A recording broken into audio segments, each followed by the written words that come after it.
This is Every Dawn. Hello, welcome back. I'm Andy, philosophy lecturer in case you don't know me, and we are talking about how to apply philosophical ideas to our lives to improve them, make them better. And we've been talking about how people try to escape from freedom according to the philosophy and social psychology of a psychoanalyst called Erich Fromm, a German who left Germany during Nazi times, went to the United States and worked there, and was very famous from the 60s to the 1980s, and later he died in 1980. And he tried to treat social problems as psychological problems. He tried to psychoanalyze society, and one of his diagnoses was that we are afraid of freedom, and freedom scares us because it brings with it this responsibility and openness, and we always try to restrict our freedom, but this at the same time makes us unhappy because we can only find happiness if we realize our own self in freedom and get satisfaction from this. And so the ways how we avoid freedom, according to Fromm, are first what we talked about yesterday, authoritarianism, which is the idea that we are submitting to an authority, a boss in the office, a strong husband or wife at home, a political leader who is strong and takes away all our decisions and somehow himself makes it work. And this is a problem because we're giving up our individuality, we're giving up our own creativity and our own way to form our life according to our wishes to somebody else. And this, in the end, makes us unhappy, although in the short term we think that it makes our lives easier. In the end, will make us unhappy because we are unable to reach this flourishing, what Aristotle says, this state of life where we are happy with our lives and responsible and creative and in control. We will never go there if we give our choices over to some authoritarian figure. But there are also two other ways, and the next one Fromm talks about is destructiveness. And we see this very often in young people, sometimes faced with this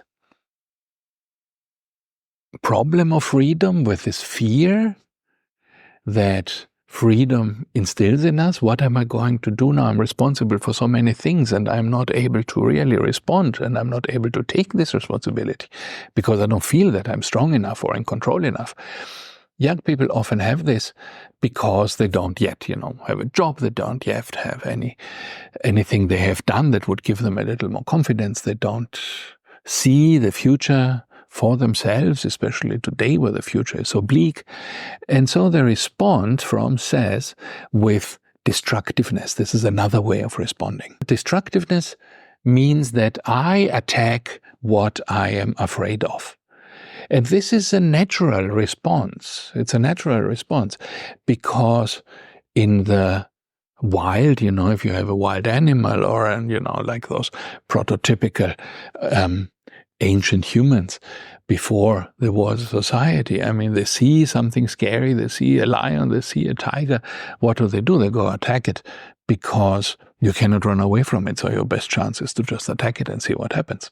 Perhaps it will go away.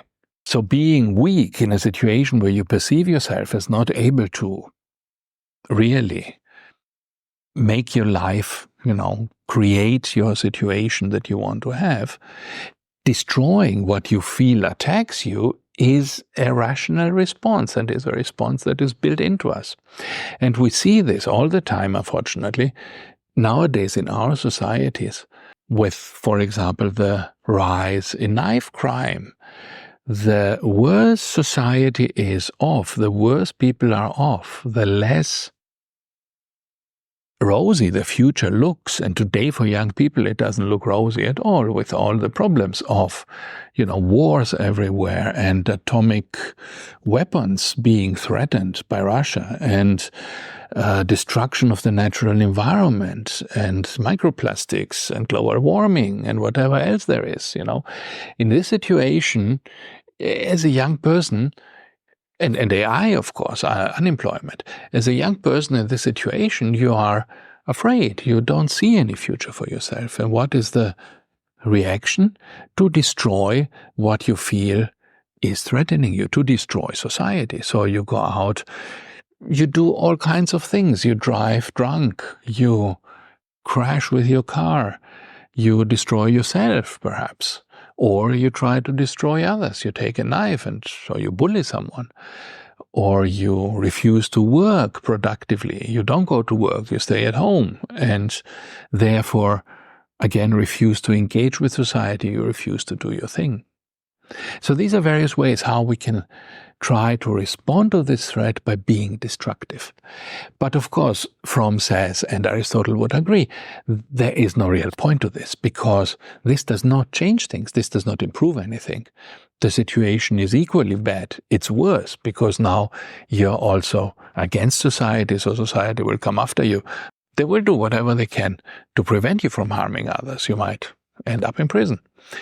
So this is not the way to have a happy life, and it does not make anyone happy, really, to be destructive. Destructiveness is an understandable but a wrong reaction that does not achieve what the person wants to achieve, which is personal happiness.